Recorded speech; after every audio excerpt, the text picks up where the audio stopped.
O meu bom dia todo especial a você. Aqui, deixa eu só ajeitar um pouquinho essa tela, ok? O meu bom dia todo especial a você nessa manhã. Que o Senhor possa permitir que essa sexta-feira seja uma sexta-feira abençoada, linda na sua vida e que Ele seja glorificado em nós, através de nós, que Ele nos atravesse para alcançar e abençoar muitas pessoas. Eu gostaria de compartilhar com você o que eu estou chamando de o que eu leio quando eu leio a Bíblia. Quando a gente lê a Bíblia, nós precisamos ter a noção de que ela também é um livro, mais do que um livro, mas também é um livro. E como livro, ela deve ser lida.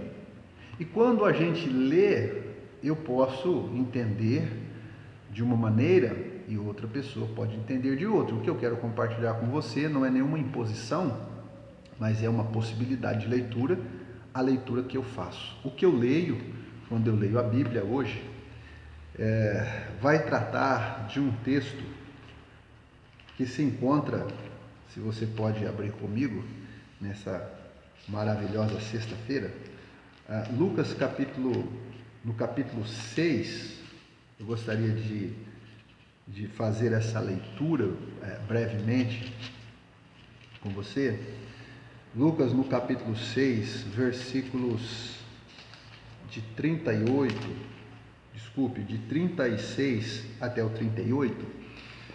Eu gostaria de ler com você esse texto e repartir com você o que eu leio quando eu leio o que vou ler agora. Vamos lá? Antes vamos fazer uma oração. Pai, pedimos a Tua graça, que o Teu amor nos envolva e que a verdade da revelação da Tua palavra se faça notório enquanto lemos a Tua palavra, enquanto falamos dela. Que ela seja revelação para nós nessa manhã. Nós te pedimos assim, em nome de Jesus. Amém. Vamos para a leitura. Diz assim a palavra de Deus: Sede, pois, misericordiosos, como também misericordioso é o vosso Pai que está nos céus. Não julgueis, e não sereis julgados. Não condeneis, e não sereis condenados. Soltai, e soltar-vos-ão. Dai, e ser-vos-á dado.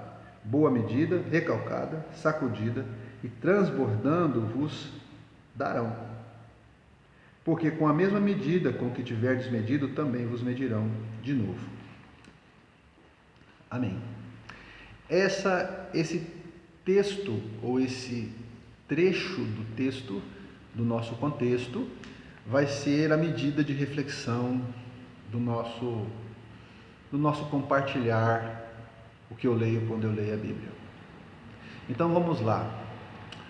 Eu gostaria de deixar claro que a mentalidade do Evangelho ela é diferente do Antigo Testamento, porque o Antigo Testamento ele está todo caracterizado na impossibilidade do homem cumprir a lei e na impossibilidade do homem imitar a Deus, porque o homem não tinha o Espírito de Deus. Uma vez que ele tentasse cumprir a lei, já era o suficiente para ele ser fiel, porque a obediência não estava em cumprir a lei, já que ninguém cumpriria, mas estava em considerar a lei como a palavra de Deus e fazer dela o seu guia, a sua direção, se orientar por ela.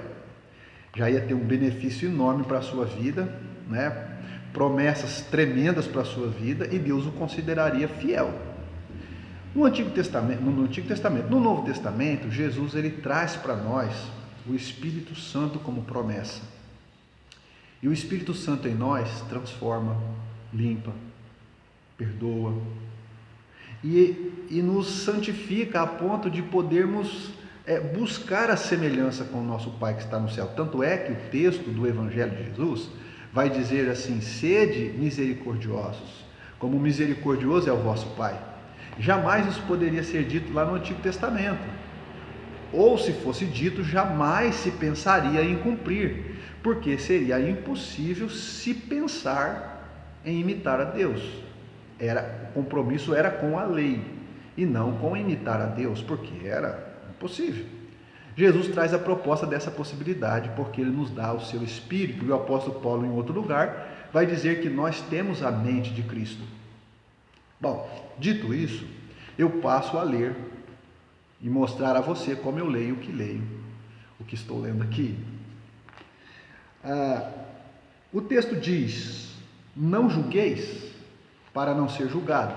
E você pode dizer: não, peraí, mas eu tenho buscado não julgar, mas essa promessa não tem se cumprido na minha vida, porque eu sou constantemente julgado pelas pessoas. Eu tenho procurado não condenar ninguém, mas volta e meia alguém está me condenando.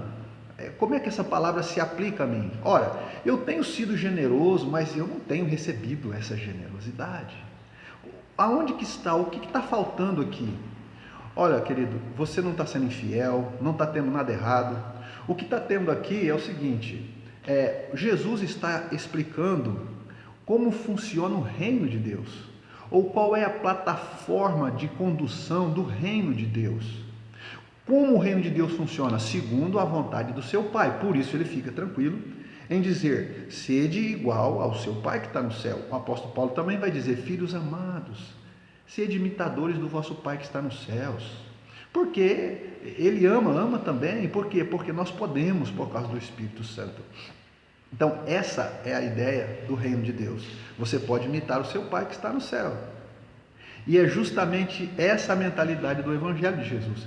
Quando Jesus está falando assim: olha, não julgueis para não ser julgado, ele está colocando aqui a plataforma do reino de Deus.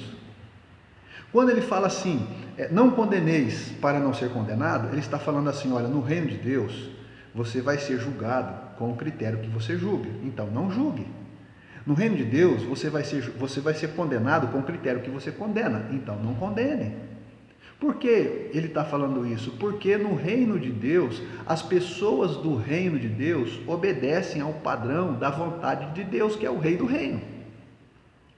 Agora, nós não podemos escolher com quem lidar. Nós lidamos com o patrão, nós lidamos com o gerente, com o chefe, nós lidamos com o vendedor, nós lidamos com todo mundo. E quando a gente lida com as pessoas, nós lidamos com ela como manifestantes do reino de Deus. Manifestantes não no sentido de ativistas, né? Manifestantes no sentido de alguém que manifesta o conteúdo do reino de Deus, porque somos filhos do reino, ou filhos de Deus, manifestamos o reino e a vontade de Deus. Assim é que nós entendemos. Então, justamente por isso, nós não podemos escolher as pessoas que vamos tratar como reino de Deus. Por isso, nós vamos tratar todo mundo como sendo nós do reino de Deus. E quando você age com alguém expressando-se como filhos do reino e não recebe a retribuição que você achou, muito provavelmente você, como filho do reino, lidou com alguém que não é filho do reino, simples assim. E às vezes até cristãos que se dizem cristãos, mas não agem como agentes de Deus, não agem como filhos do reino. Então você fala assim: por que eu não fiz isso e fizeram isso comigo? É tudo crente, é tudo da igreja, é pastor. Mas nem porque é crente, nem porque é da igreja, nem porque é terrivelmente evangélico, nem porque é terrivelmente pastor, que se diz cheio do Espírito Santo, nem por isso necessariamente ele é expressão do reino de Deus. Ou por ignorância, ou por não compreender, ou porque de fato não entrou no reino, está perto, mas não entrou. Então, quem é que vai ver o reino de Deus? Quem é que vai entrar no reino de Deus? Aquele que nasceu de novo. Esse entra e amadurece no reino. Mas nem todo mundo que está na igreja, nem todo mundo que é líder, que é pastor, se manifesta como filho do reino. Então, é por isso que às vezes você vê injustiças acontecendo e você fala: mas a Bíblia não diz isso, por que não acontece comigo? É porque você, sendo filho do reino, você está interagindo com pessoas que não tem nada a ver com o conteúdo do reino. Eles não são do reino. Agora, então eu vou agir assim só com quem eu perceber que é do reino. Aí você vai pagar mal com mal. Alguém te faz o mal e você devolve o mal e acha que está tudo certo porque ele te fez o mal. Mas aí você não está sendo filho do reino. Por isso que é muito comum um verdadeiro filho do reino ser injustiçado nesse mundo, porque ele está vivendo na contramão desse mundo, e o mundo não tem nada a ver com o reino de Deus. Mas se você é manifestador assíduo do reino de Deus, você vai agir com justiça do reino de Deus e vai receber de volta a justiça do mundo. E é por isso que você vai ser injustiçado, é por isso que você vai ser talvez empobrecido, é por isso que talvez você vai ser fiel e não vão ser fiel com você, é por isso que você não vai julgar e vão te julgar, é por isso que você não vai condenar e irão te condenar. Aí alguém vai dizer, tá vendo? Se estão condenando ele é porque ele também condena, porque a palavra diz. Se estão julgando ele é porque ele também julga, porque a palavra diz. E é aí que você comete o erro. Porque aqui nesse mundo, os filhos do reino serão injustiçados, porque eles agem como filhos do reino, mas eles não podem escolher com quem eles agem como filho do reino. Eles têm que agir como filho do reino com todos. E nem todos vão devolver com o mesmo espírito do reino de Deus. Mas quando você encontra pessoas, e eu tenho tido o privilégio de encontrar pessoas do reino de Deus, você percebe a devolutiva, você percebe o tratamento de retorno. E você fala, nossa, que esse daí tem o espírito do reino de Deus. E eu não sei porquê, mas tem muita gente que nem se converteu, que nem ouviu o evangelho, que nem compreendeu o evangelho, mas que parece agir com o mesmo espírito. Isso é um mistério. Tem gente que tem uma generosidade enorme, trata você muito bem, melhor do que muitos que se dizem agentes do reino de Deus, mas não agem como tal. E há outros que não querem nem saber de igreja, muitas vezes retorna a você com o espírito dessa generosidade que pertence aos filhos de Deus. Isso é um juízo que cabe a Deus, não a mim, mas isso é uma percepção, é uma constatação que a gente pode fazer muito perceptível dos nossos dias, talvez de todos os tempos. Mas enfim, o que é importante é compreender o espírito do Evangelho, porque o espírito do Evangelho é que está sendo ministrado nas palavras de Jesus, para a gente não se perder, não se frustrar, não se encher de expectativas que são apenas expectativas, não tem fundamento de fé na palavra de Deus e não é o que a palavra de Deus diz, é simplesmente expectativas que a gente dispôs por compreender a palavra de Deus do jeito que a gente entendeu melhor, mas que não foi a expressão do Evangelho. Por isso, a expressão do Evangelho se faz necessária compreender, para que a gente não se engane. Mas ele continua dizendo, olha, soltai. A religião, a igreja, as lideranças, elas têm um certo medo de soltar, porque elas entenderam que elas são responsáveis por fabricar santos, né? Porque se o pastor não fizer, como é que vai ser aquele irmãozinho? Parece que o pastor, ou o líder, ou alguns, não estou falando de todos, tem a preocupação de manter a igreja alinhavada daquela maneira, formatada daquela maneira, convencional ou confessional própria, naquela mentalidade, porque eles têm medo de soltar e a pessoa desandar. Ora, mas nem Deus prende ninguém. E a palavra do Evangelho é soltai. O que é soltar? Soltar é assim, olha, você vai agir como o reino de Deus e você vai perceber os corações comuns. Os corações comuns vão ser atraídos pela vontade de Deus. Os corações comuns vão querer louvar a Deus juntos. Os corações comuns vão querer compartilhar de Deus. Os corações comuns que têm o mesmo espírito vão querer ficar juntos, vão querer conversar juntos, vão se entender, vão ser generosos uns com os outros, porque são corações comuns, possuem o mesmo espírito, o espírito do reino. E você vai se encontrar assim. Então não dá para estar numa igreja, ou qualquer igreja que seja, e imaginar que tudo ali é o reino de Deus. Não dá.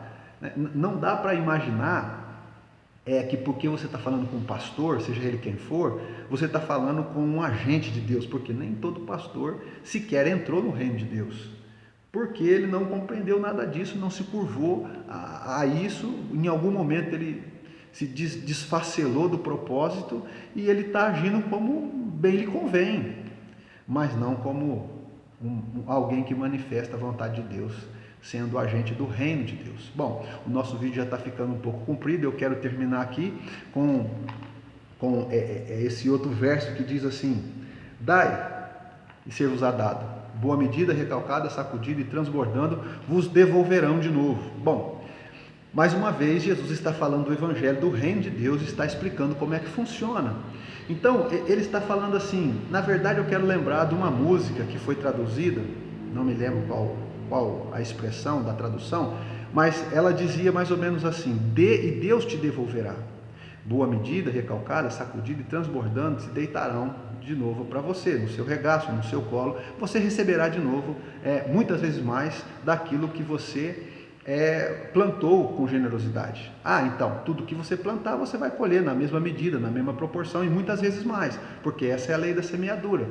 Ora, nem sempre você vai colher sequer, quanto mais, muitas vezes mais, porque você tem que compreender que essa lei funciona para o reino de Deus, mas nem todos estão alinhados com a mentalidade do reino de Deus. Então o prejuízo pode acontecer naturalmente, e vai acontecer naturalmente com quem é do reino de Deus, porque ele vai com a mentalidade do reino de Deus, mas ele recebe o revés de quem não é do reino de Deus. Então será muito natural que aqueles que são de fato do reino de Deus, volta e meia está levando algum prejuízo, está sendo julgado injustamente, está sendo condenado injustamente, está soltando e às vezes estão lhe prendendo, né? Ele solta, mas alguém lhe prende, porque é o revés de lidar com quem não é do reino de Deus.